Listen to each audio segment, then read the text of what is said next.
श्री साहित्य ज्ञान में आप सभी श्रोताओं का स्वागत है और आज सभी को मेरा नमस्कार है। मैं आपके लिए साहित्य से संबंधित ज्ञान लेकर आई हूँ। चूँकि यह मेरा पहला वीडियो है तो आप सभी इसे लाइक, शेयर व सब्सक्राइब करना ना भूलिए। मेरा यह वीडियो हफ्ते में एक दिन फ्राइडे को अपलोड किया जाएगा, सो प्लीज़ इसे आप ध्यान से सुनिएगा क्योंकि इसमें हर आयु वर्ग के सदस्यों के लिए हिंदी का साहित्यिक ज्ञान मिलेगा। तो आइए शुरू करते हैं।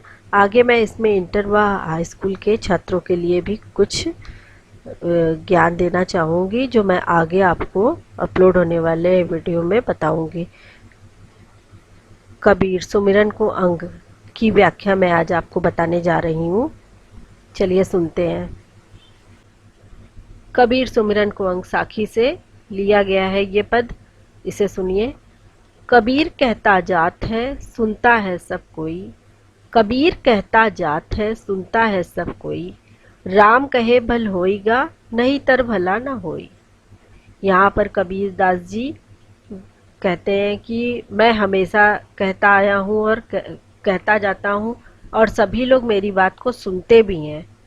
कबीर कहता जाता है सुनता है सब कोई उनकी बातों को सुनता है, उनके उपदेश को सुनता है, लेकिन कोई उनके अनुरूप आचरण नहीं करता। राम कहे भल होइगा, राम कहने से भला होगा। उनका कहना है कि राम का सिर्फ नाम लेने से ही मनुष्य मात्र का भला हो सकता है, नहीं तर भला न होई, नहीं तो तुम्हारा उस मानव जाति का कोई भला नहीं होने वाला है, क्योंकि राम नाम बहुत बड़ा है और राम नाम की महत्ता ही इसमें उन्होंने उनके राम नाम की महत्ता को ही बताया है।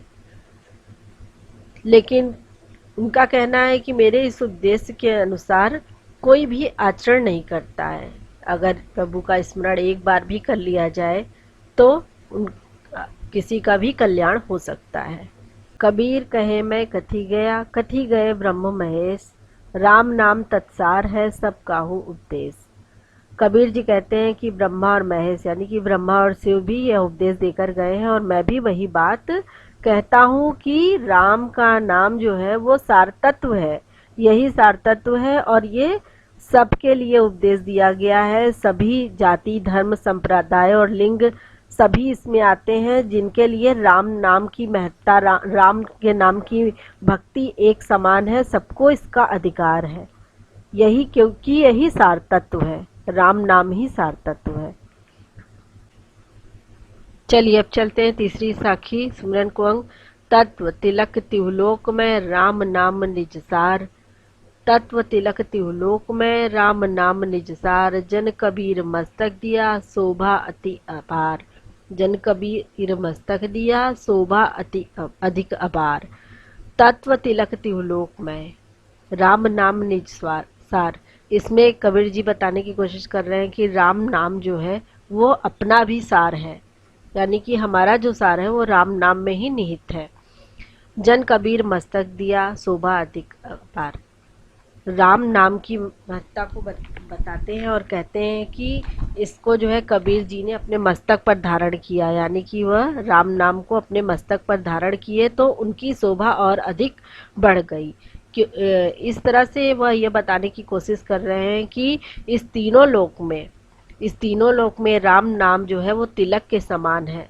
उसकी तिलक राम नाम को धारण करने से वो तिलक के समान शोभायमान होता है। साखी चौथी साखी देखिए। भक्ति भजन हरिनाव है दूजा दुख अपार, मनसा वाचा कर्मना कबीर सुमिरन सार।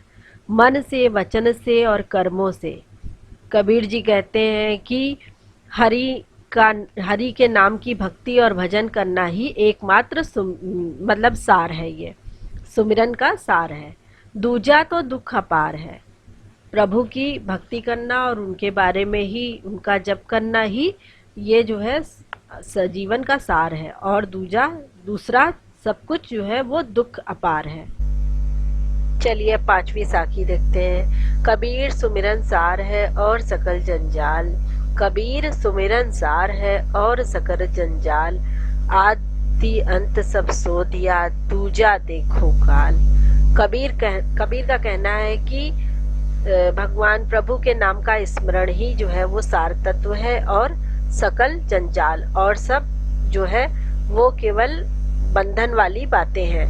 आदि अंत सब सो दिया, उन्होंने आदि से अंत तक, उन्होंने शुरू से लेकर अंत तक सब कुछ कर सो दिया, मतलब छान करके देख लिया है, सबको टटोल लिया है कि दूजा देखो काल, कि दूजी उनके नाम के स्मरण के अलावा अतिरिक्त जो और भी बातें हैं वह सब केवल जो है एक विनाशकारी काल के ही समान प्रतीत होती हैं। प्रभु के नाम के अतिरिक्त अन्य सभी वस्तुएं विनाशकारी काल ही हैं, इसलिए उनके नाम का स्मरण ही जो है वो जीवन का सार है। चलिए अब बात करते हैं छठी साखी की। चिंता तो हरि नाम की और न चितवै दास, जे कछु चितवै राम बिन सोई काल की पास।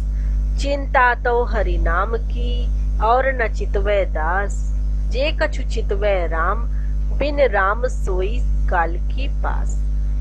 यहाँ पर इसकी व्याख्या ये है कि कबीरदास जी कहते हैं कि अगर चिंतन करना ही है तो हमें हरि नाम का करना चाहिए, प्रभु के नाम का स्मरण करते हुए उनका ही चिंतन करना चाहिए, क्योंकि और कबीरदास भी और किसी चीज की चिंता नहीं करते हैं और किसी चीज की चिंतन नहीं करते हैं, वो सिर्फ हरि के नाम का ही चिंतन करते हैं। इसलिए सभी को केवल हरि नाम का ही चिंतन करना चाहिए। जो कोई भी अगर राम के नाम के बगैर चिंता करता है, चितवय मतलब चिंतन करना, उनके बारे में सोचना, राम के नाम के बारे में सोचना, अगर कोई राम के नाम के बगैर ही चिंतन करता है तो सोई काल की पास। काल की पास का मतलब है कि वो सिर्फ जन्म मरण का जो बंधन होता है, जन्म और मरण का जो बंधन होता है उसी में पड़ा रहता है। सोई काल की पास, वो कभी बंधन से मुक्त, जन्म मरण के बंधन से कभी भी मुक्त नहीं हो पाता है। अगर मुक्ति चाहिए तो उसको केवल राम नाम का ही चिंतन करना चाहिए।